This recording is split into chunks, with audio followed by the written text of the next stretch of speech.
Well, hello everyone, Mr. Sunshine Locksmith Eddie coming to you live right here, right now. And what we have is another one of these imported scooter ignition switches.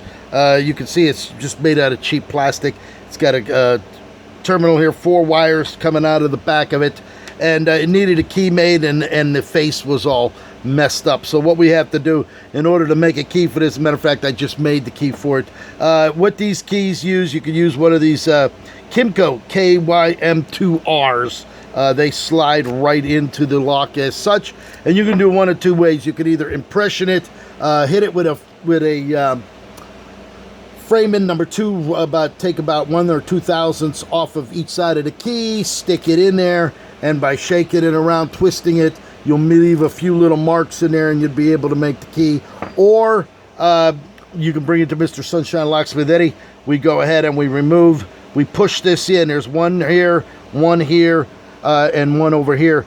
And by sliding those out, you can pull this out. Always make sure that you mark it where you're taking it off, and as the piece goes back in, so you can put it back in properly.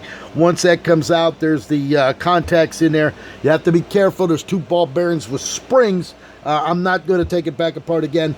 And once you pull that out, you hit the retainer. You can slide the lock out, and then with using your framing, sight read it and go ahead and cut the key. I just went ahead and popped this thing apart and made the key for it, and now you have an operating key.